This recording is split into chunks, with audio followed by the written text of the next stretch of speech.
प्रिय विद्यार्थियों, हिंदी साहित्य बीए द्वितीय वर्ष की कक्षा में आपका पुनः से स्वागत है।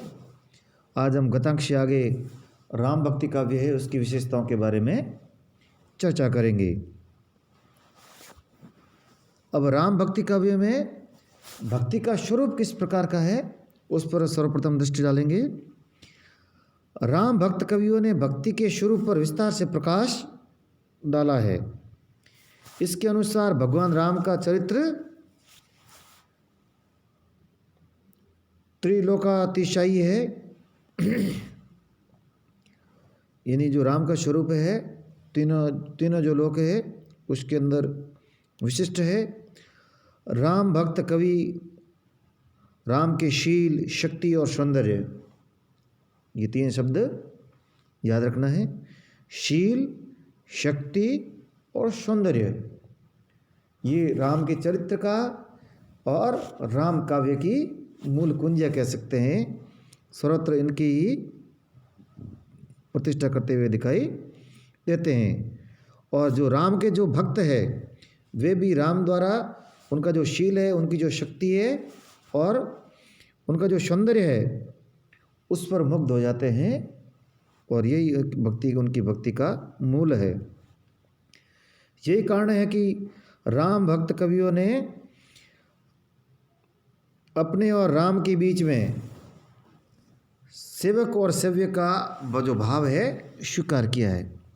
भक्ति में भी कई प्रकार की भक्ति मानी जाती है, जिसमें राम की जो तुलसीदास जी की जो भक्ति है या जो राम भक्त कवियों की जो भक्ति है वह दास्य भाव की है, यानी स्वयं को एक सेवक के रूप में, और जो राम है या जो ईश्वर है उसको एक पालक के रूप में, एक प्रधान के रूप में उनको स्वीकार करते हैं।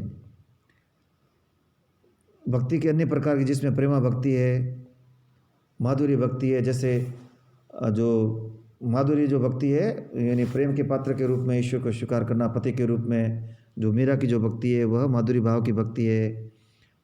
तुलसीदास जी की नहीं, जो सूरदास जी की जो भक्ति है वह सखा भाव की भक्ति है, यानी ईश्वर को किस रूप में स्वीकार कर रहे हैं भक्ति के रूप में, वह उस प्रकार की भक्ति हो जाती है।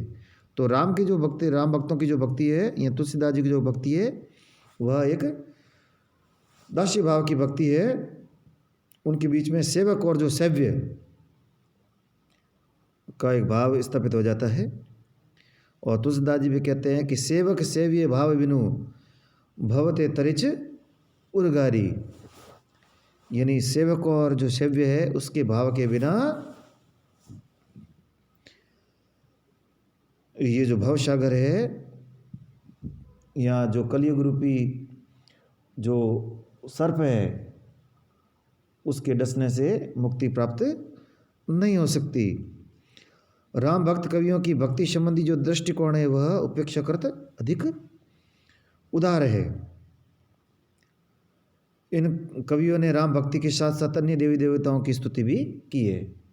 और समन्वयक में भी हमने पढ़ा था कि किस प्रकार राम भक्ति है वह समन्वयक स्थापित करती है।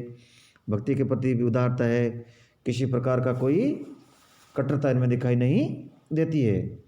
जहाँ उनके वे प्रधान रूप से राम की भक्ति करते हुए दिखाई देते हैं, तो अन्य जो देवी देवता हैं उनकी स्तुति भी वे समान रूप से करते हैं।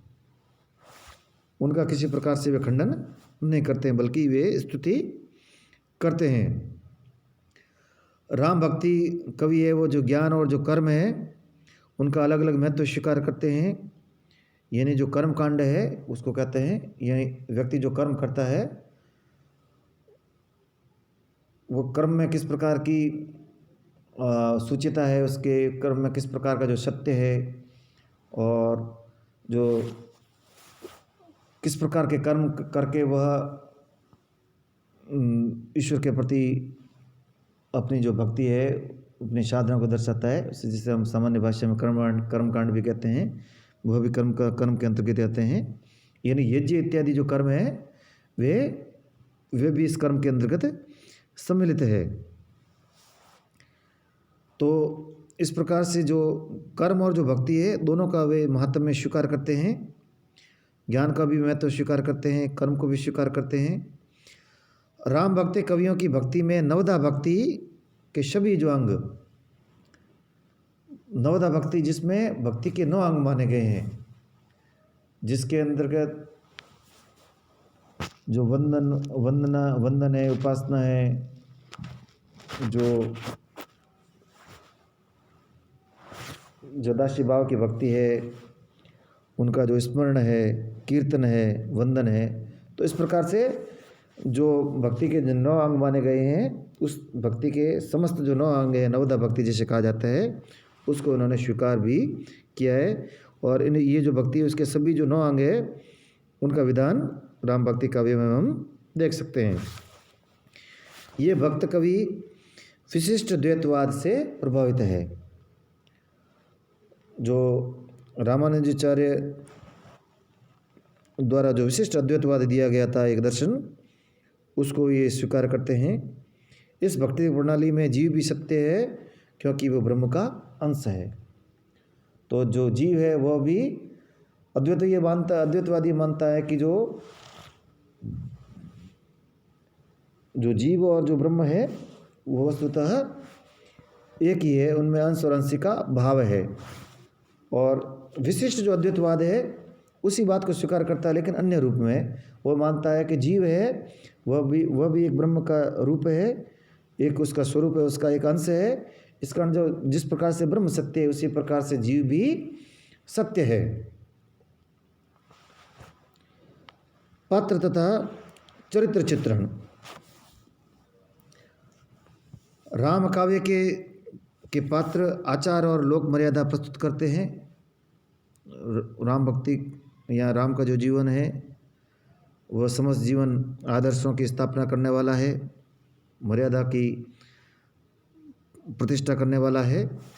तो स्वयं तुलसीदास जी का जो रामचरितमानस है उसके जो विभिन्न जो पात्र है, वो जो भी उनकी जो भी भूमिका है, वो जो जिस प्रकार का रोल अदा कर रहे हैं, उस रोल के अंदर जैसे राम का जो चरित्र है वो एक राम के चरित्र के रूप में जो राम है वे एक आदर्श राजा के रूप में, आदर्श पति के रूप में, एक आदर्श भाई के रूप में, आदर्श पुत्र के रूप में, यानी उनकी जो भी भूमिका हो सकती है उसको वे उसके अंदर उसका जो एक आदर्शतम जो रूप हो सकता है उसकी स्थापना करते हुए दिखाई देते हैं।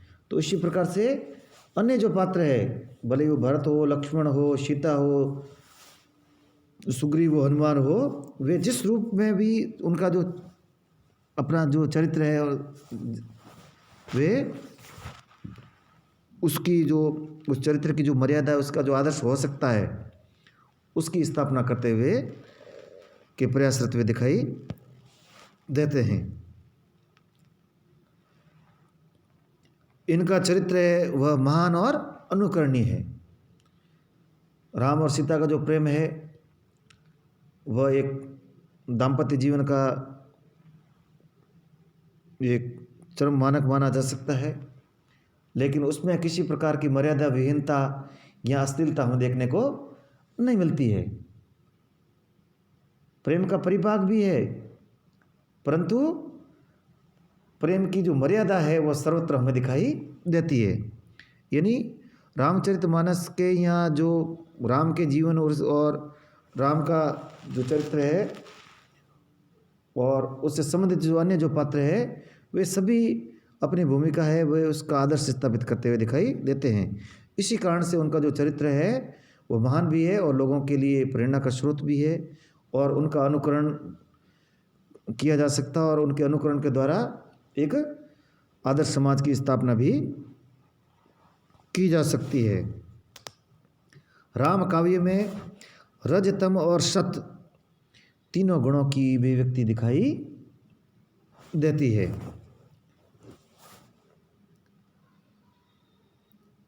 राम की रावण पर विजय, राम की तम पर विजय है, सत की तम पर विजय है। तुलसी के काव्य में राम नाना रूप में लीला रूप करते हुए पूर्ण ब्रह्म हैं, यानी वे परब्रह्म स्वरूप होते हुए भी मानवीय रूप में विभिन्न प्रकार की लीलाएं करते हैं। निर्गुण संतों ने राम को ऐतिहासिक न होकर ब्रह्म है, किंतु सगुण भक्ति काव्य में ऐतिहासिक होते हुए भी कालातीत है। यानी निर्गुण भक्ति में जो राम शब्द आया है वह दशरथ पुत्र राम न होके परब्रह्म के रूप में आया है। यानी जो ऐतिहासिक जो राम है, अयोध्या के जो राजा है, वे राम निर्गुण संतों के राम नहीं है। लेकिन जो राम भक्ति काव्य है, जो सगुण राम भक्ति काव्य है, उसमें उनके जो राम है वे परब्रह्म स्वरूप तो है ही, साथ ही साथ वे ऐतिहासिक राम भी है, और ऐतिहासिक होने के बावजूद भी वे सीमाओं को पार करने वाले हैं, समय की सीमाओं से किसी प्रकार के बंधन में बंधने वाले नहीं, अर्थात वे कालातीत है।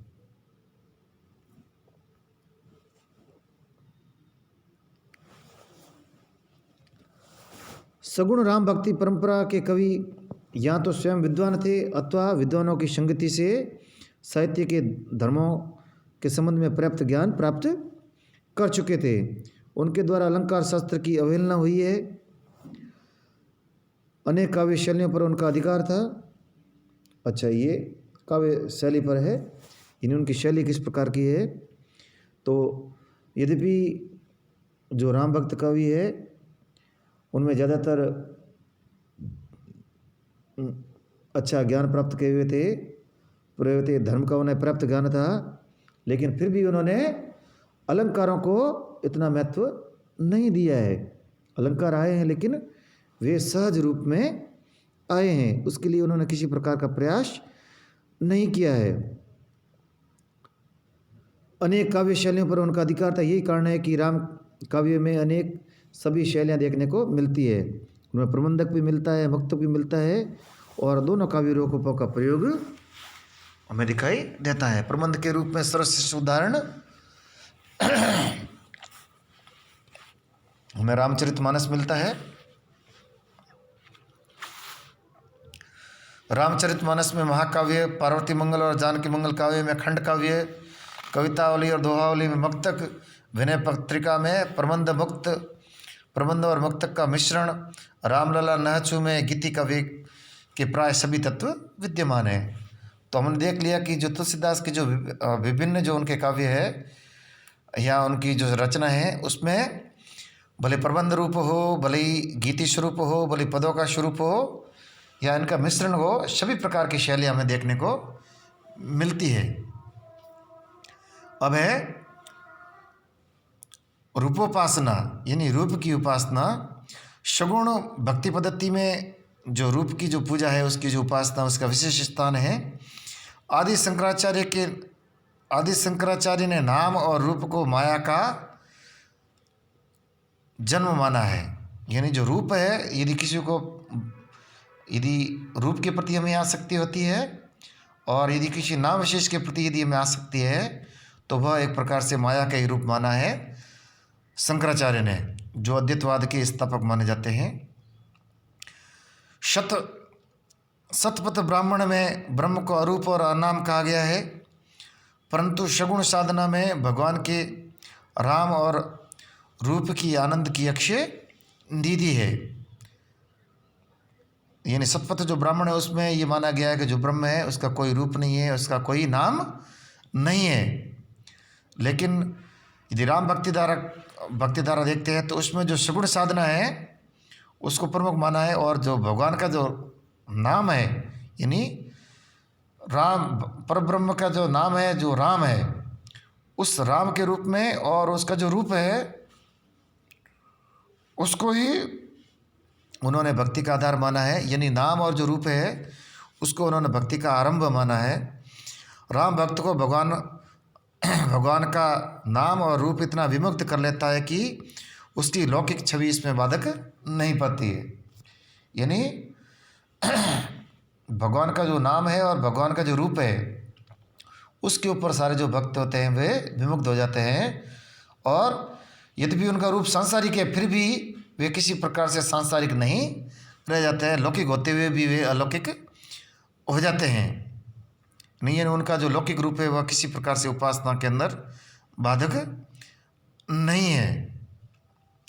आरंभ में सगुण उपासक नाम रूप युक्त मूर्ति की समक्षा की उपासना करता है, परंतु निरंतर भावना, चिंतन और गुण कीर्तन से वह अपने आराध्य के प्रति ऐसा सन्निविष्ट हो जाता है कि उसे किसी भौतिक उपकरण की आवश्यकता नहीं रहती है।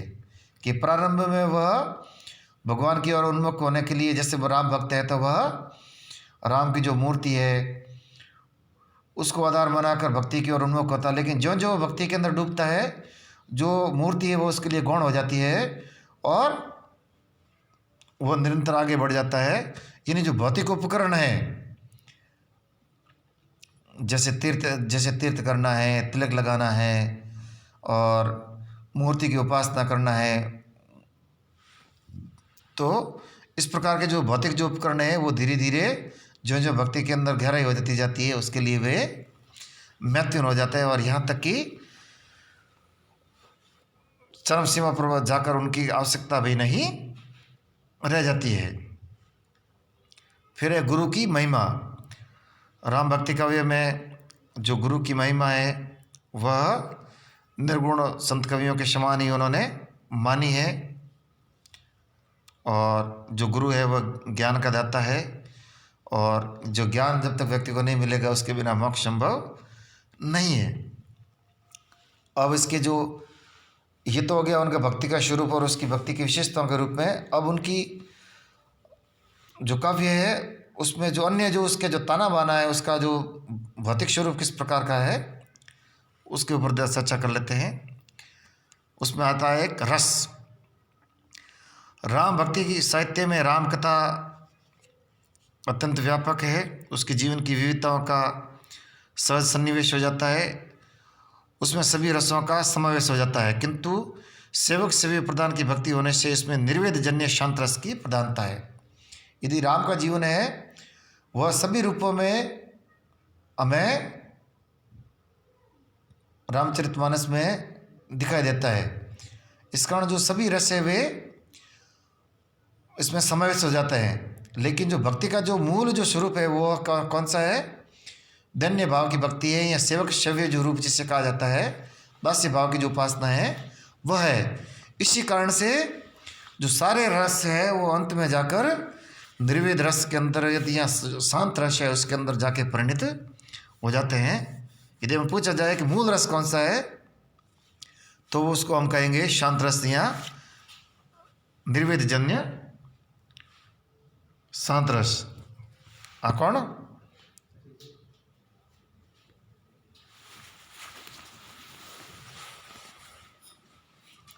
नमस्ते नमस्ते। ठीक है, थोड़ा वीडियो बनाता था मैं। हाँ कोई काम होता कोई? नहीं तो थोड़ी देर आऊँ बारे हो वो थोड़ा बड़ा कर दे, वो थोड़ा वीडियो हो जाए पूरा 10 मिनट हो। हाँ नहीं कोई विशिष्ट काम है तो बोल दो पहले।